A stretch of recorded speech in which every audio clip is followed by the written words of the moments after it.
Parliament House, big business, small business, local government, the farming sector and the unions to broker a new pathway forward that where everyone had to give some ground, everyone had to find consensus, everyone had to relinquish a few precious issues and find a common way forward in an accord. And what we began thinking about was that we perhaps need a green accord that would be a healing pathway to dealing with climate change and inequality.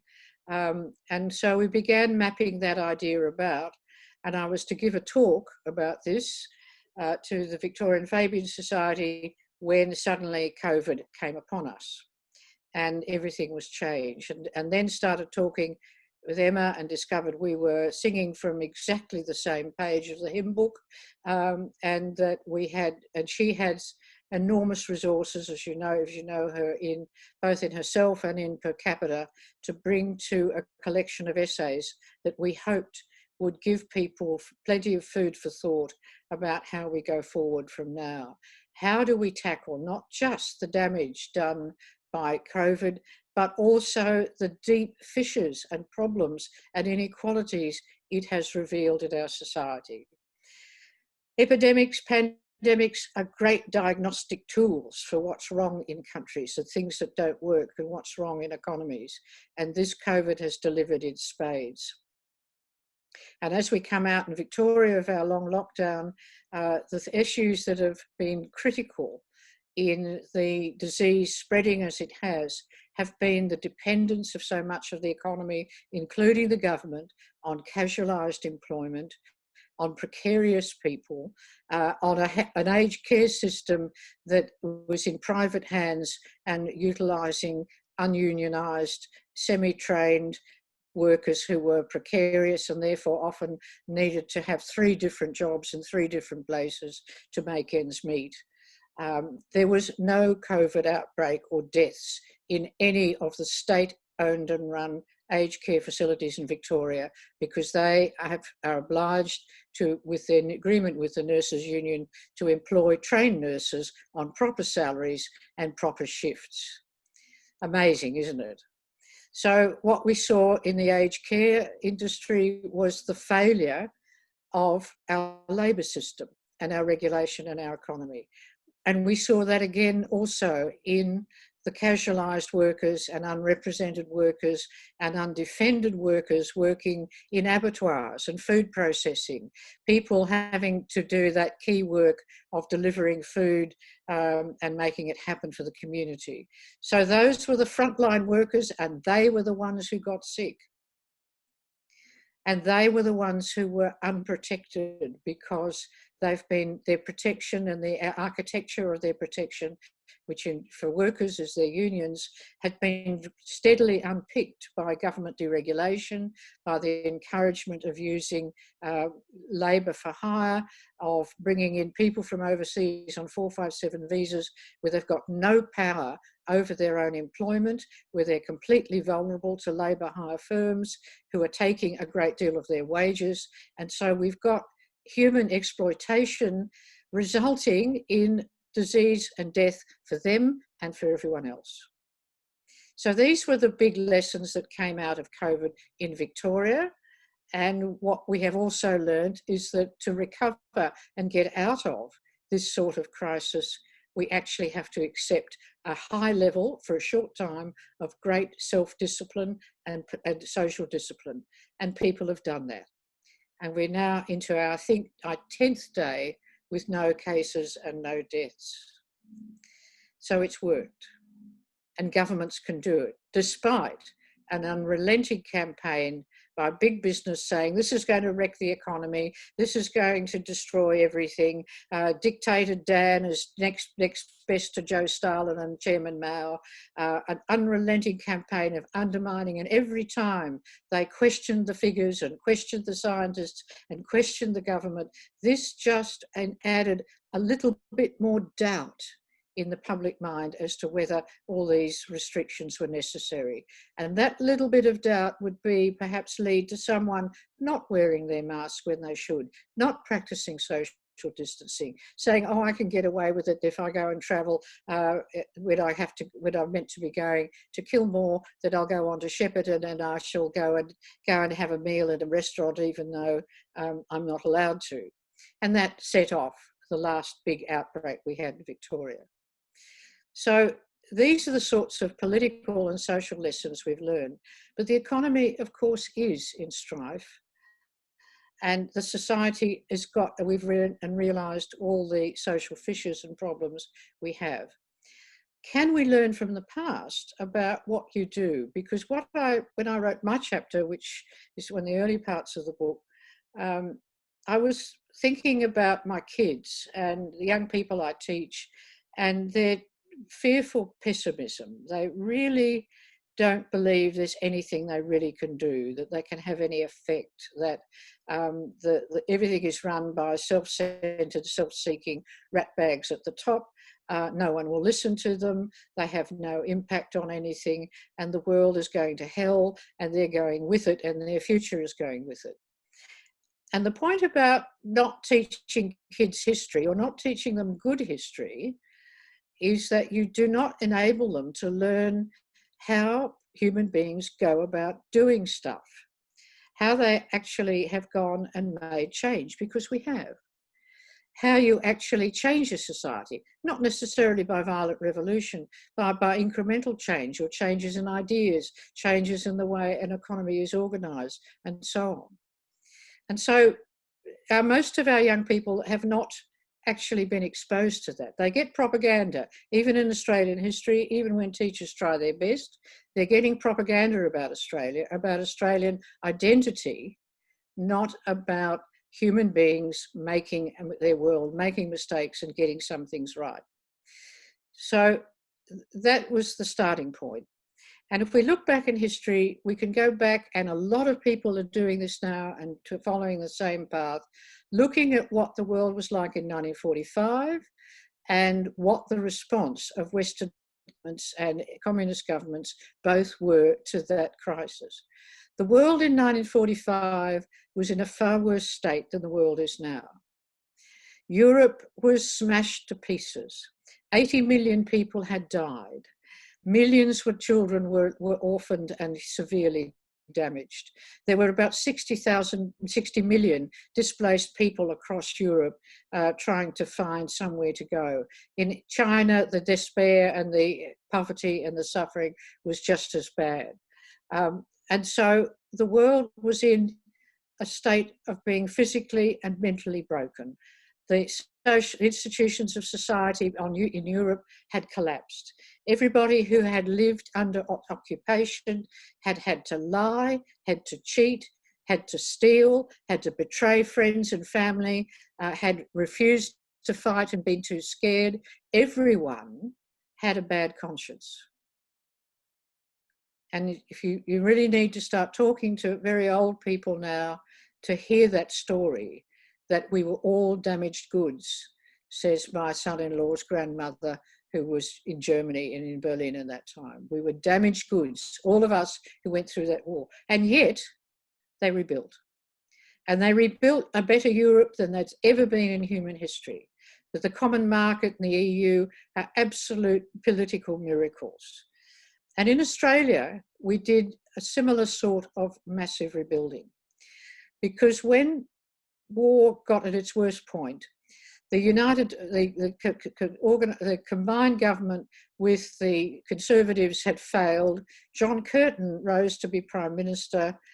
He didn't sit in his office and say, oh, crumbs, look, we really can't afford to fight the Japanese because think of the debt our grandchildren will be paying. Did he say that? Of course he didn't. Of course they went and fought the Japanese and they created war bonds and they found the money and they created the money. And when the war was over, did he say, well, he was dead by then, but he was planning for this long before. Did he and Chifley say, oh, crumbs, we can't possibly now start investing in new things because of the debt that our grandchildren will be paying for the rest of their lives? Well, I'll tell you what, who were the grandchildren?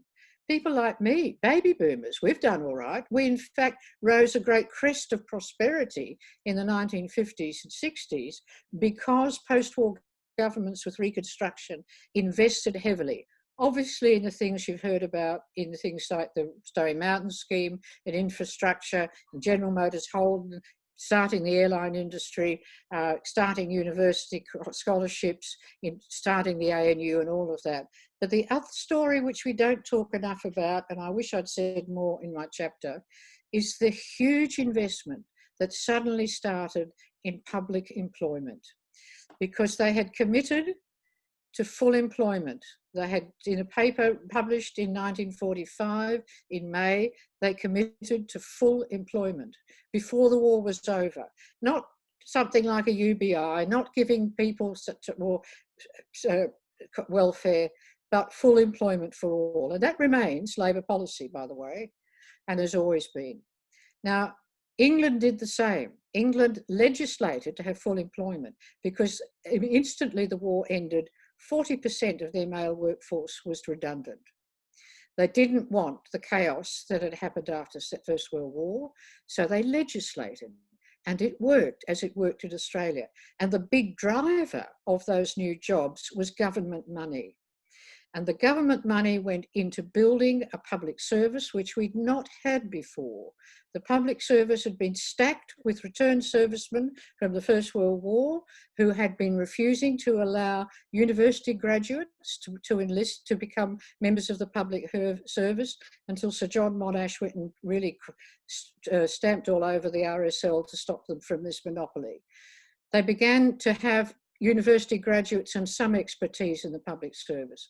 But what were the other ones? Apart from public servants running all sorts of things, there were huge numbers of engineers employed by the electricity, the waterworks, the building of sewerage, the building of cities, the buildings of gas supplies, the building of dams. There was an even larger number of teachers because there was this baby boom. And although New South Wales was better than Victoria, there were virtually no secondary schools for people who weren't well off and could go private. So Victoria, even under a Liberal government, had to build nearly 90 high schools through the late 1950s, 1960s and early 70s.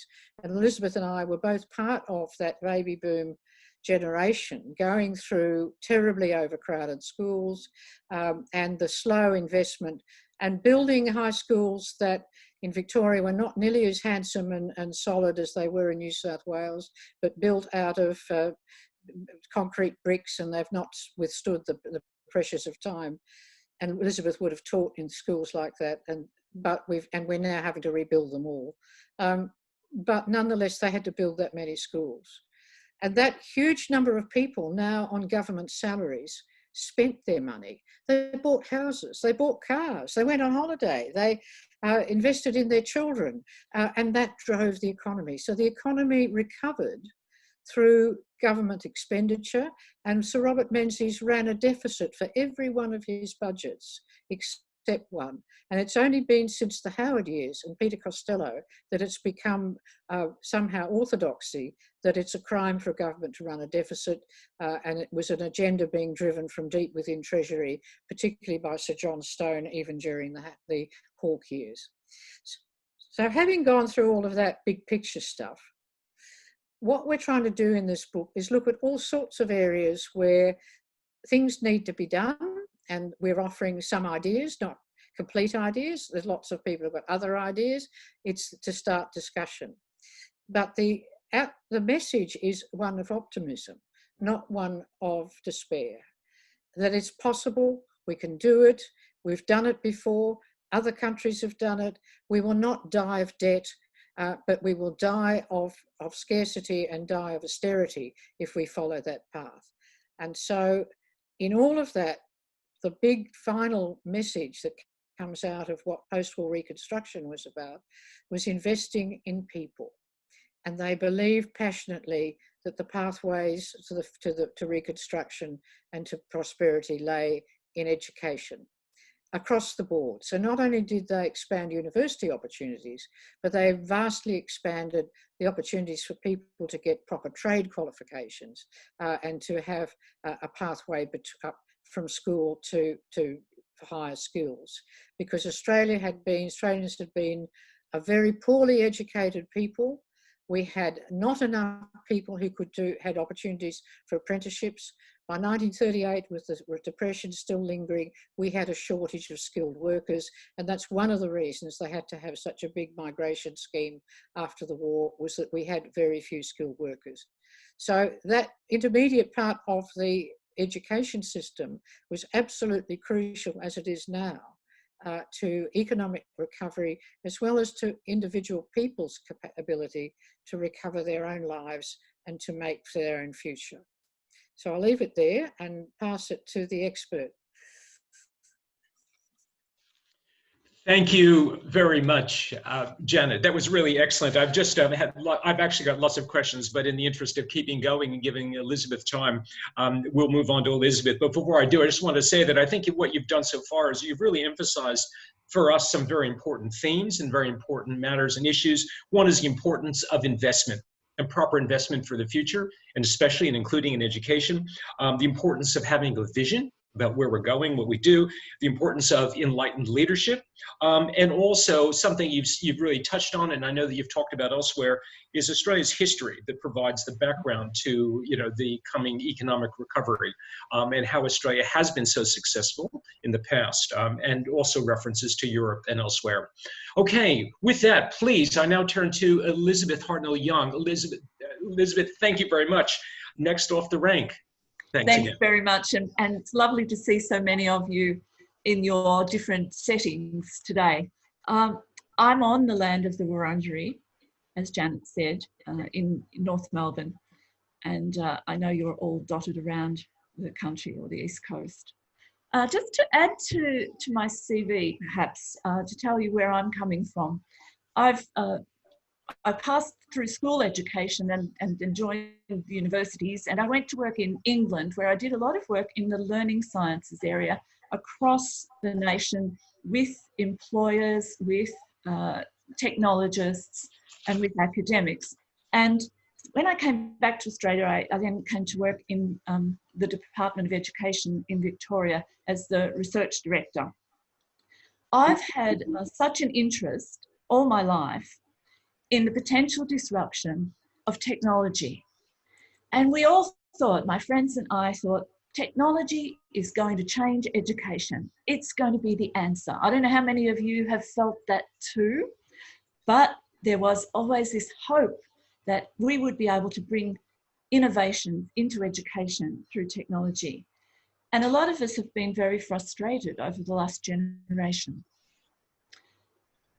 So how surprised we were when all of the disruption occurred through COVID. And we want to take the opportunity from the social experiment that we're involved in. And I know some people don't like that term, but that's what it is. It has been a social experiment, and particularly in Victoria, where for months now, we have had people remote learning, or whatever you want to call it, learning online, working online, not being able to go to their offices and workplaces in many cases. So what have we learnt? One of the absolute fundamentals for the disruption we hoped for through technology was infrastructure and access. And when the NBN was mooted, I remember talking at conferences about how it must provide an educational dividend, educational opportunity. And what we've found is that it didn't. So inequalities have been exposed. In my role on the board of an educational foundation, the stories have been amazing of how people don't actually have access. I mean, obviously we've known some of this before, but to hear sometimes politicians and others saying, oh, we didn't realise that it would be like that. We didn't realise that not every house has enough computers for the students and the parents to be working at the same time, or not enough bandwidth, or whatever. And so people rush to provide extra bandwidth, extra devices and so on. And I'm not sure if some of you might have had to do some of that. And if you want to write something in the chat, I'd be really interested to hear your experience about provision in terms of online learning. In any case, but also in this particular case of the COVID-19 pandemic. I had an international student living with me, and so I was learning firsthand how her learning had changed. She'd come to Australia from South America to do a research-based master's in food science. And it was very interesting. We used to talk a lot about what she was learning. She could not do that work because none of us can go into the university since February. So she was sitting in her bedroom with different experiments of coffee on the little desk I provided her with. And there she was trying to do experiments online with her advisor in industry, trying to help. And so, you know, I felt really bad that she had paid such a lot of money to come to Australia to do this course that I'm afraid the university was not providing the quality. But while Janet was speaking too, I was trying to find something to disagree with her about, because I'm very much into critical thinking. And there's not much that I could disagree with Janet about, but there's a small point I'd like to raise. We found the digital divide was not just about infrastructure and things that I've mentioned already. It's more about relationships. And so Janet mentioned relationships are very important, and it is about how we use the connections that we can make with people once we do have access and infrastructure to support us, and how we reach a culture of learning. In my time as a school principal, I remember we had many statewide surveys where we looked at students' attitudes, students' view of the future. And in my time, which as Janet has already alluded to, it has been quite a long time in education, students have always been pessimistic.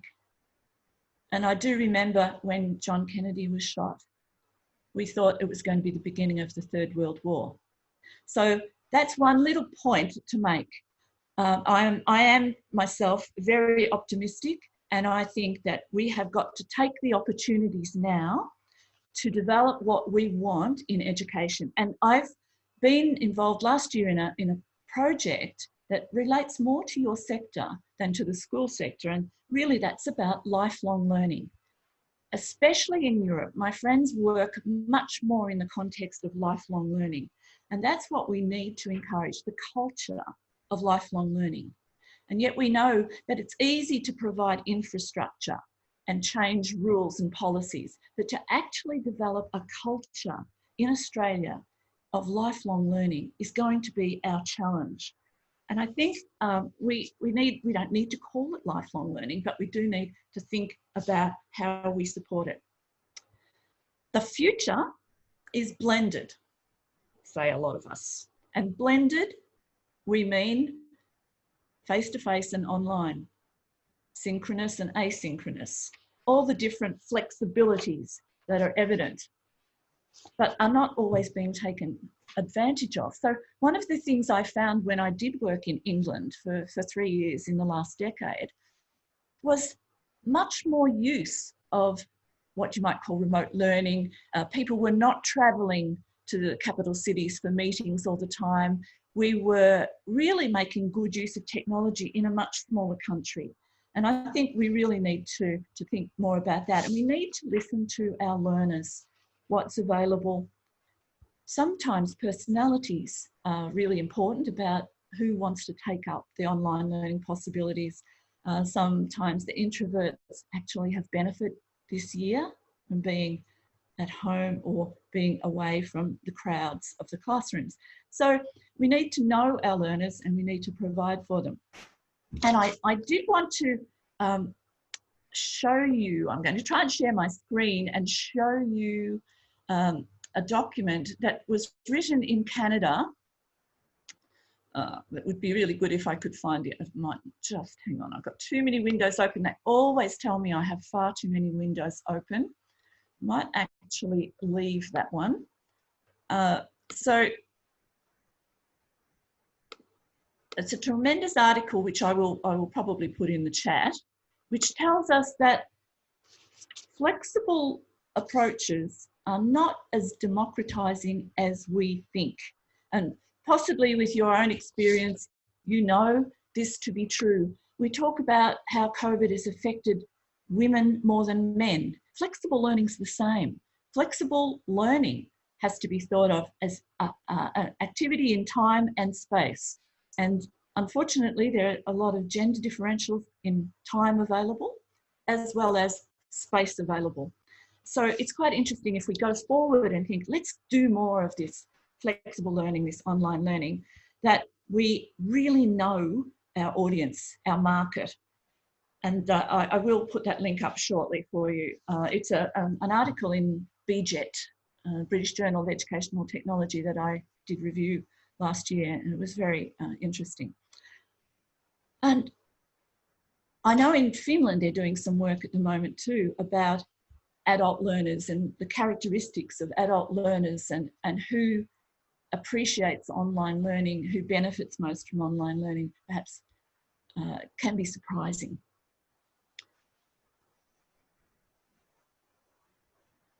I thank you for putting some comments in the chat. That's and everyone could look at that too. And it definitely is about the inequalities of resources and also skills. And that, of course, is something we could have been working on 25 years ago. I mean, some of us have been talking about it for that long. And it's not really anyone's fault. It's absolutely fabulous to see how the teachers have turned around really fast and been able to develop online learning. But there's definitely a difference between online teaching delivery and what I am doing now and online learning, which is very interactive, just as we always would talk about active learning. I haven't got long to go because we really must talk. We must discuss. But I did want to raise something that's in my chapter. It's about recognition, and it's about new ways of recognising learning. For many years, I worked with European friends on portfolios, the idea of portfolios for all. Can you give me a clue if you have any experience with portfolios, digital or paper-based? Thanks, Evelyn. Anyone else got any experience with? Thanks, Susan. Yeah. So I think they are going to come of age now. They've never been real policy in Australia. There's patchy work on portfolios, but now people are working on the idea we have to have a way to record micro-credentials, our short courses, our longer courses, our skills. This is part of the human capital agenda, what our people can do and how they can share that with others. And so portfolios are developing again in Europe. There are more, perhaps the word won't be used in the same way, but you've probably heard of badges, and they are a micro-credential. And RMIT is offering micro-credentials now that can join up to be part of one of their degrees or qualifications. And so I think that's something we could all look into, how we capture the knowledge and skills of our people and how we share that and communicate that, because we realise now that we don't have perhaps a very systematic picture. I know there is going to be a question about how audiences deal with that. If someone comes to you with a digital portfolio with video clips and other sorts of evidence, how much time do you have to get to know that person and to make some judgments and assessments of that? But these are, I think, projects that we can work on for the future. So as you can see, Janet has provided with fabulous hope, excellent history, and I'm hoping to provide you with some ideas for the future. What we need, I think, probably even more than policy, is a plan. And it's just this morning came through on my social media, someone suggesting in the US, I think we need a Marshall Plan for education. Well, Janet's talking about we need a Green Accord. So we're referencing back language that's been used before, but we are saying, I think everyone is saying, we can now grab a plan, make it together, but have one for projects that are local, needed, place-based, driven by the needs of the local area and what we might call the ecosystem. So not just the institutions, but the community, the governments at all levels, the philanthropics, all of these are part of the ecosystem. And this is just education I'm talking about, but it could be even broader. So that's my challenge. Thank you. Thank you very much, Elizabeth. We've a number of people have been raising some very good points, and I want to get into some of these questions. I did want to take the chairperson's option of the first question, though, which is one to Janet, and I'll give some quick background on that. Janet, on page 19 of the book, and it's another quick plug for the book, you write, if we are to reconstruct Australia as a suitable economy and society, then perhaps 60% of that effort needs to be in the bush. Now, my question to you is, what do you mean by that statement? Why do you say that? And the reason I particularly ask that is here in New South Wales, and to some extent in Victoria, the adult and community education sector is predominantly regional and rural. When I say predominantly, New South Wales, it's about 2/3 rural, regional rural, 1/3. Victoria, not as overwhelming, but still very significant. So what happens in regional rural economic development is important to us. So Janet, why 60% of the reconstruction effort in the bush?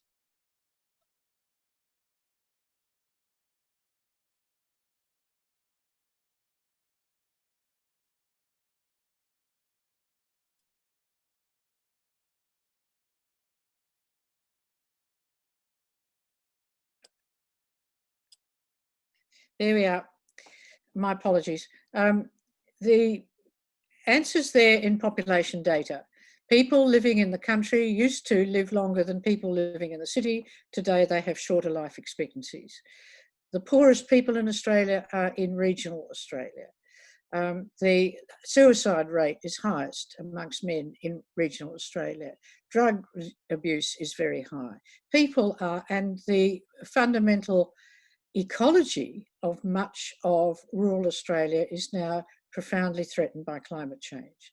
So as towns run out of water, regions don't have rain for 9 years, we've got to rethink the way people can live there, what sort of work they do, what sort of businesses they run, and how they live their lives. And so this isn't something that can be done top down from Canberra.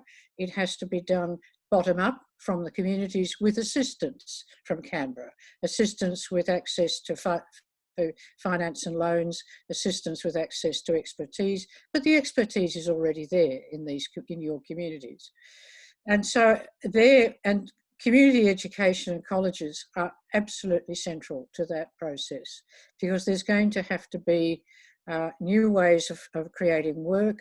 And one of the bees in my bonnet is about that we should expand much more into high-tech agriculture, growing undercover to protect against climate change and to increase our yields so that we can become an even bigger food exporter than we are.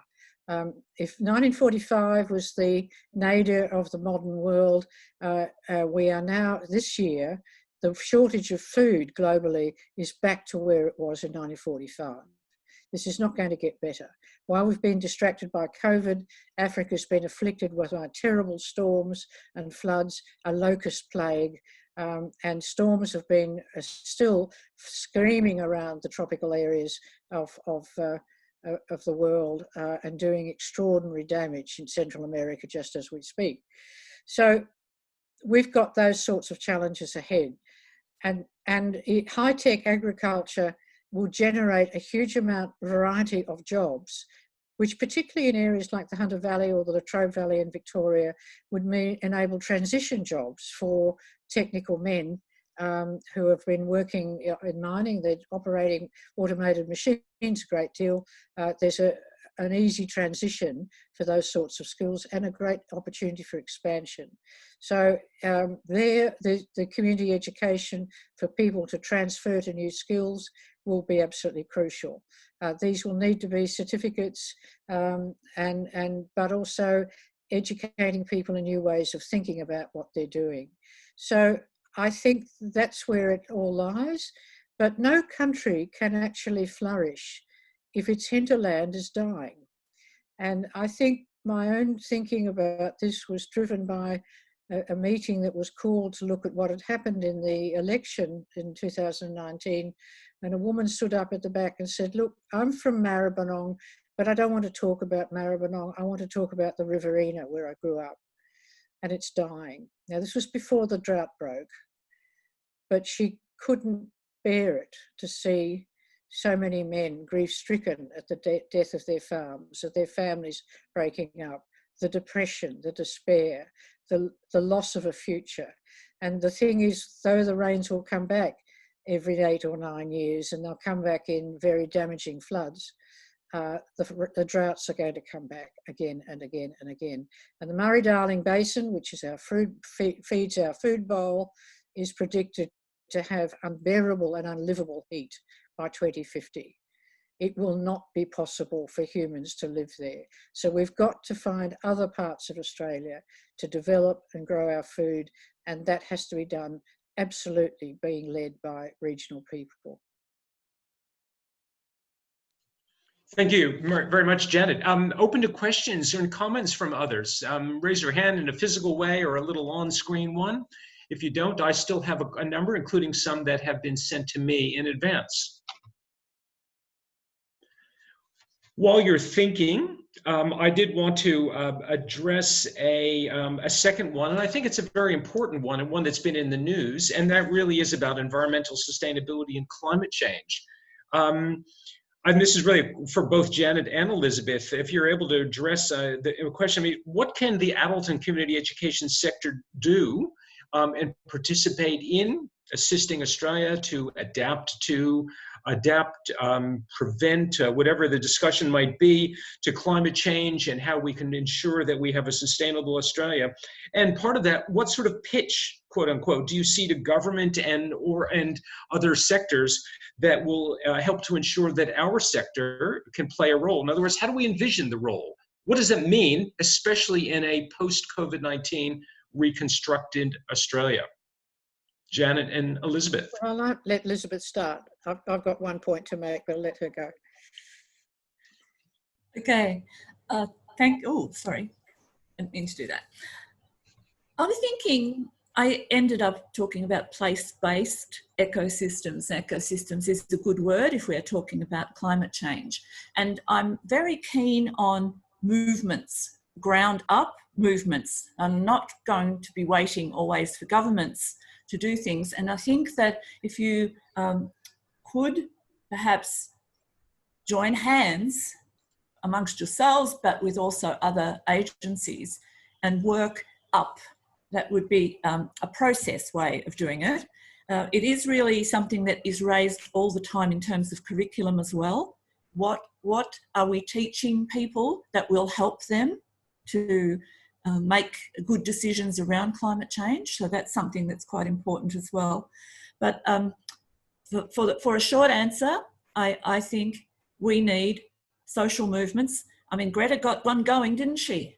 She gets a lot of attention, and we need people of all ages and all stages, all locations, I suppose, to be actively seeking climate change. Then the people who make the decisions will have to listen. Can I add to that, I remember I'm in the School of Population Health, and we've got a program in Shepparton, which in partnership with the Rumballara Aboriginal Health Service, and we've had a number of Indigenous students pass through and come from a very, very deprived educational background to doing PhDs. And one of the things they've talked a lot about was how deficient were their maths. And that one of the big things that we're going to have to be doing at all levels of post-school education is remedial maths, which is going to need to be done with a lot of pedagogical imagination and sensitivity, but maths are going to be are essential. And it's not that people they hate maths because they can't do it, and they can't do it because they won't talk properly, or they were told, particularly as these Aboriginal women were told, oh no, you can't do it, you're not smart enough, and with all the horrible implications that were really behind those remarks. And so that's one of the critical areas, and if we're going to change our workforce and enable people to participate in what promises to be a very dramatic transformation into a renewables-led economy, there are going to be certain basic skills that they really need to develop, and maths and scientific literacy, not knowing lots of detailed science, but understanding how it works, to be able to understand how to read statistical reports, how to understand graphs properly. These are things that widespread in the community we have a very poor standard in, and these are skills that we really need to be getting people up to speed in across the board. I mean, there are plenty of people teaching in universities whose maths are terrible, including myself, and this has been the big hole in our education. And the countries that do much better than we do, it's not just language, it's actually mathematics. Thank you. Just another call for questions. If not, I'm actually going to call on one of our participants, Richard Vinicum from Byron. Thank you. Thanks, Don, and good to see you all, and really appreciate this presentation. So quite stimulating and very important, I think, for our sector. On the ABC's Q&A last night, it was very interesting to see Malcolm Turnbull attacking Paul Kelly from The Australian about taking some personal responsibility in the media for, let's get over this whole sense that we have to allow the climate deniers some space. That coincided in my thoughts about 15 years ago. We introduced a topic at our centre called eco-literacy. And I take up your point about maths. I think that in every area of training, we could be using our funded foundation skills programs to look at how students can think more broadly than just literacy and numeracy, to help them be educated with civic responsibility around issues that are potentially creating pessimism amongst young people, but can be turned around to be creating hope. So, I mean, in our college, I can see it very clearly in the example of permaculture, where those students can actually be out on the ground doing something and seeing how just some small change in the way they think, not just the way they plant, that can make a difference to their own backyard, to the community, and potentially to regenerative agriculture. And the other thought that coincides with this is remembering how the land care movement started in Victoria from a sense of sort of a partnership and with an unholy alliance between conservative and progressive movements, and that land care is an example where we can sort of, I suppose, unite forces from the most conservative and farming communities where there's a common interest. And if there's enough stories of those that can coalesce and people can share that hope about how they're using soil and water and creating a sense of Australia not being as dependent on trade, then I think that would also be a good thing. Thank you, Richard. Janet or Elizabeth, any quick response to or comment on what Richard has just said? I think it's terrific, and it was the sort of thing I'm referring to with curriculum. It is, of course, it is maths, perhaps not in the way we know it, but it's also things like eco-literacy. That is fantastic, and that is the sort of thing. So I think, Richard, you're on the right track with a lot of things. And just one thing I could mention is that my family has a background in farming, and currently about third, fourth generation, my nephew is 24.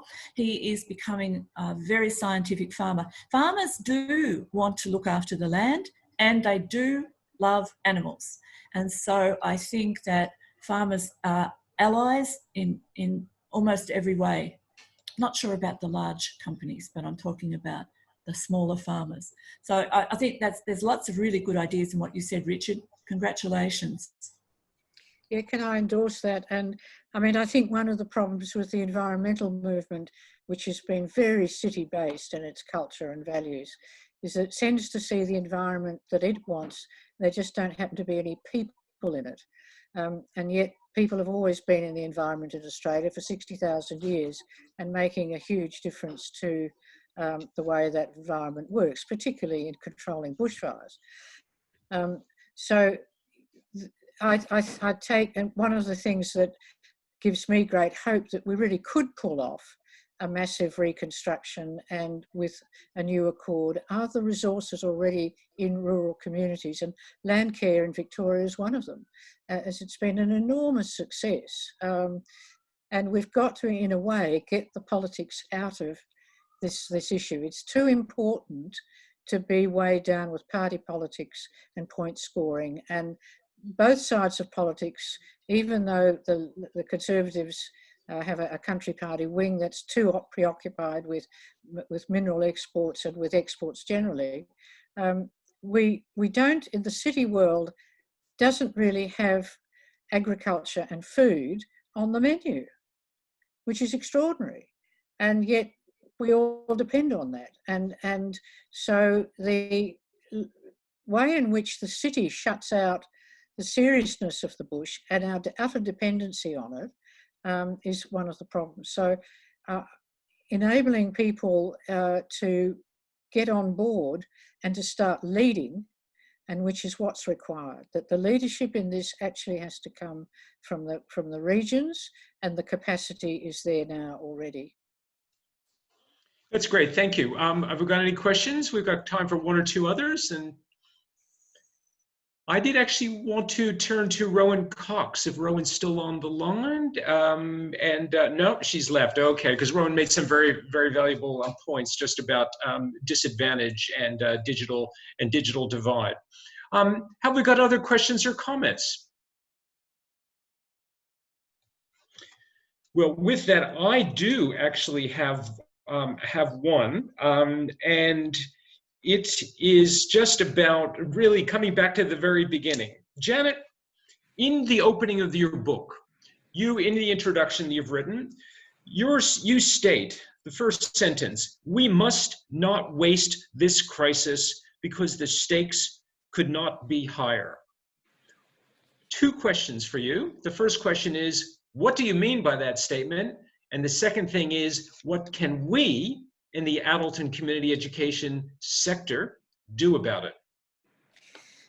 The stakes couldn't be higher because if we don't act on climate change and we don't combine that with a genuine, serious attack on inequality and unfairness, then we face a world of conflict and war, of mass starvation, of constant screaming battles about immigration. The biggest points of stress in terms of climate change are amongst the most densely populated parts of the world.